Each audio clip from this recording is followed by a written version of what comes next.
সুনানান নাসের 2120 নম্বর হাদিসে আল্লাহ রাসূল সাল্লাল্লাহু আলাইহি ওয়াসাল্লাম বলছেন ফাইন শাহিদানি ফাসুমু ওয়াফতিরু, যে যদি সাক্ষ্য পাও দুইজন সাক্ষীর ফাসুমু তোমরা সিয়াম রাখো ওয়াফতিরু এবং সিয়াম ভঙ্গ করে ঈদ করো। রাসূল সাল্লাল্লাহু আলাইহি ওয়াসাল্লাম আমল করে দেখিয়ে দিয়েছেন। 29 তারিখ দিবাগত রাত্রে যখন আল্লাহ রাসূল সাল্লাল্লাহু আলাইহি ওয়াসাল্লাম শাওয়ালের হেলাল দেখেননি, তখন রাসূল সাল্লাল্লাহু আলাইহি ওয়াসাল্লাম কি করেছেন? 30তম সিয়াম রেখেছেন। বিকেলবেলা যখন এক শাওয়ারি এসে আপনার সংবাদ দিল যে আমরা তো শাওয়ালের চাঁদ দেখেছি, তখন রাসূল সাল্লাল্লাহু আলাইহি ওয়াসাল্লাম কি করলেন? বললেন তোমরা সিয়াম ভেঙে দাও এবং আগামীকাল ঈদের মাঠে সমবেত হও। তো শরীয়তের যিনি প্রবর্তক, যার উপর শরীয়ত নাজিল হয়েছে, তিনি যখন সংবাদ শোনার পর তার রাখা কিন্তু সিয়াম ভেঙে দিয়েছেন। আর আমরা কি করে সিয়াম রাখার জন্য সারি খেতে পারি? অতএব ইসলামী শরীয়তের মূল 3টি শর্ত রয়েছে মাস প্রমাণের। এক হলো আপনাকে হেলাল দেখতে হবে, আর নয়তো আপনাকে সাক্ষ্য নিতে হবে। যদি সাক্ষ্য না পান, নিজেও না দেখেন, আপনাকে মাস 30 পূর্ণ করতে হবে। এটাই হচ্ছে ইসলামী শরীয়তের বিধান।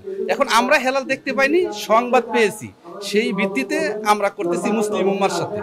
এটাই হচ্ছে আমাদের ভিত্তি এবং কোরআন সুন্নাতে অসংখ্য দলিল রয়েছে, যেটা আপনাদের সামনে হয়তো এখন বলা সম্ভব হবে না। আমাদের বই পুস্তকে, আমাদের অন্যান্য সেমিনারে এই বিষয়গুলো নিয়ে আলোচনা হয়।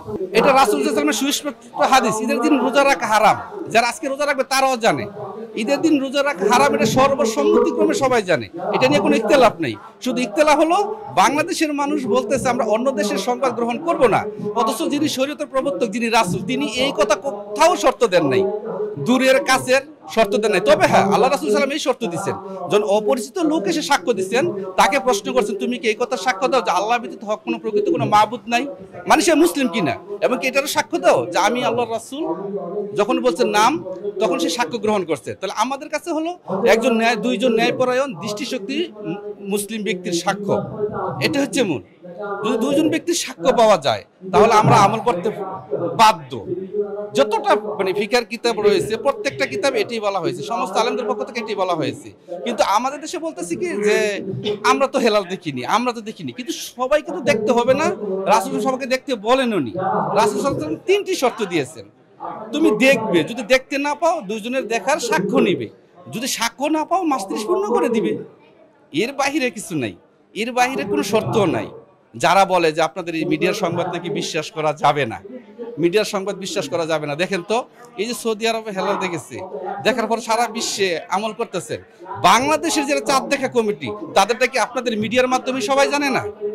আপনাদের মিডিয়ার মাধ্যমেই তো সবাই জানে, তাই না?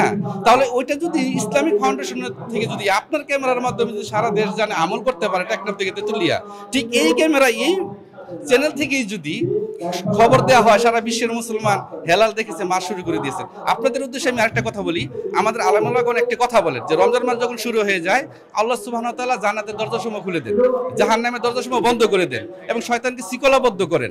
এখন প্রশ্ন হলো, ধরুন এই যে আজকে শাওয়াল মাস শুরু হয়ে গেছে, আল্লাহ কিন্তু শয়তানকে ছেড়ে দিয়েছেন, জান্নাত জাহান্নাম আগের অবস্থানে চলে গেছে। এখন যারা নাকি আগামীকাল ঈদ করবে, তাদেরকে বলতে হবে যদি আজকে আল্লাহ সুবহানাহু ওয়া তাআলা শয়তানকে ছেড়ে দিয়ে থাকেন, শয়তানকে বাংলাদেশের বর্ডার পাড়ি দিয়ে আসতে পারবে না? আর যদি এসে যায়, তার মধ্যে রমজান মাস শুরু হয়ে গেছে, শেষ হয়ে গেছে, শাওয়াল শুরু হয়ে গেছে, তাই না?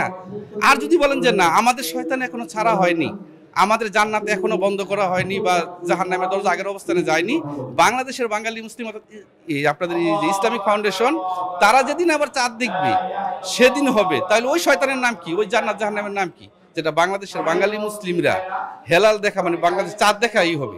আপনাদের মাধ্যমে আরেকটি কথা বলি, আমাদের দেশের বড় সমস্যা যেটা হচ্ছে, একটি হাদিস বারবারই বলা হয় তোমরা চাঁদ দেখে রোজা রাখো, চাঁদ দেখে রোজা ছাড়ো। অথচ আল্লাহ রাসূল সাল্লাল্লাহু আলাইহি ওয়াসাল্লাম একটি হাদিসে, একটি জাল হাদিসে এমন কথা বলেন নাই, একটা জাল হাদিসে এমন কথা বলেন নাই। এটা বলা হচ্ছে হেলালের সাথে, হেলালের মাধ্যমে মাস শুরু করতে পারে। হেলাল হচ্ছে মাসের প্রথম চাঁদ, নবচাঁদ, যেটা মাসের প্রথম চাঁদ, এটার মাধ্যমে মাস শুরু করার কথা বলছেন আল্লাহ রাসূল সাল্লাল্লাহু আলাইহি ওয়াসাল্লাম। কিন্তু আমাদের দেশে যখন বলে তোমরা চাঁদ দেখে রোজা রাখো, চাঁদ দেখে রোজা ছাড়ো, তো প্রতিদিনই তো চাঁদ ওঠে, তাই না? তাহলে আমি কালও শুরু করতে পারি, পরশুদিন শুরু করতে পারি, আরো 2-3 দিন পরেও করতে পারি, এক সপ্তাহ পরে করলে তো দোষ নাই। কিন্তু আল্লাহ রাসূল সাল্লাল্লাহু আলাইহি ওয়াসাল্লাম কোথাও এই কথা বলেন নাই। বলছেন তোমরা হেলালের মাধ্যমে মাস শুরু করো। মাসের সূচনা হবে হেলাল দেখার ভিত্তিতে, হেলালের সংবাদ নেওয়ার ভিত্তিতে। যদি দুইটা না হয়, মাস 30 পূর্ণ করতে হবে। এইভাবেই চলে আসছে। সমস্যা হচ্ছে এতদিন আপনাদের মিডিয়া ছিল না, সংবাদ পায়নি, তো একটি আমল চলে আসছে। কিন্তু যখন এখন মিডিয়া আসছে, এখন আর মাথায় ধরতেছে না। কিছুদিন আগে কিন্তু আমাদের যখন এই যে আপনার এই যে সৌর ক্যালেন্ডার যখন ছিল না, তখন কিন্তু আমরা কিন্তু সূর্য দেখে দেখে সার ইফতার করছি, 5 ওয়াক্ত সালাত আদায় করছি, ঠিক না? আর এখন আগে প্রশ্ন করতাম সূর্য অস্তমিত হয়েছে কিনা, আর এখন প্রশ্ন করে দেখো তো কয়টা বাজে, ওয়াক টাইম হয়েছে কিনা, 6:13 বেজেছে কিনা। এটা বলে না, তার মানে কি বিজ্ঞান আমরা মেনে নিয়েছি, সৌর ক্যালেন্ডার মেনে নিয়েছি, কিন্তু লুনার ক্যালেন্ডার এখনো মেনে নিতে পারিনি। যখন আলেম ওলামারা একটু উপলব্ধি করবেন, কোরআন সুন্নাহগুলো উপলব্ধি করবেন, তখন এই জিনিসটা ক্লিয়ার হয়ে যাবে। সূরা আত-তাওবার 36 নম্বর আয়াতে আল্লাহ সুবহানাহু ওয়া তাআলা বলছেন, ইন্না ইদ্দাতাশ শুহুরি ইনদাল্লাহি 12 শাহরা ফি কিতাবিল্লাহি ইয়াওমা খালাকাস সামাওয়াতি ওয়াল আরদ। আল্লাহ সুবহানাহু বলতেছেন, যেদিন আল্লাহ সুবহানাহু ওয়া তাআলা পৃথিবী সৃষ্টি করেছেন সেদিন থেকে আল্লাহ সুবহানাহু ওয়া তাআলার নিকট মাস গণনা নাই, মাসের সংখ্যা 12টি। কোথায় আছে? ফি কিতাবিল্লাহি, আল্লাহর কিতাবে, আল্লাহর ক্যালেন্ডারে। কবে থেকে? ইয়াওমা খালাকাস সামাওয়াতি ওয়াল আরদ, যেদিন আল্লাহ সুবহানাহু ওয়া তাআলা জমিন সৃষ্টি করেছেন। যদি সূরা আরাফের 54 নম্বর আয়াতের তাফসীর পড়ি, ব্যাখ্যা পড়ি, তখন ওইখানে দেখবেন বলা হচ্ছে যে পৃথিবীর জমিটা শনিবার সৃষ্টি করছে, তার মানে শনিবার থেকে আল্লাহ সুবহানাহু ওয়া তাআলা তারিখ গণনা করতেছেন। তাহলে এই পৃথিবী তারিখ একটি আল্লাহ সুবহানাহু ওয়া তাআলার নিকট। এখন আমরা যদি প্রমাণ করতে পারি বাংলাদেশটা ওই পৃথিবীর অন্তর্ভুক্ত না, অন্য কোনো গ্রহের, তাহলে কোনো সমস্যা নাই, যে কোনো দিন ঈদ করা যাবে।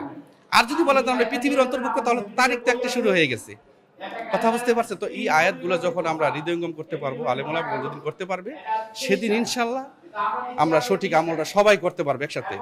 আর নয়তো এমন বিশৃঙ্খলা থাকতো না। আল্লাহ রাসূল বিশৃঙ্খলার জন্য এটা করেননি। সমস্যা হচ্ছে শরীয়তের পুরোটা না মানা, আমরা জাতীয়তাবাদে ভাগ হয়ে গেছি। এটাই হচ্ছে আমাদের সমস্যা, যে সমস্যাগুলো আমরা তৈরি করেছি। আমাদের আহ্বান থাকবে মুসলিম উম্মার নিকট, যারা দেশভিত্তিক আমল করতেছে তাদের নিকট আমার আবেদন এটাই থাকবে, তারা যেন কোরআন সুন্নাহ মেনে নেয়।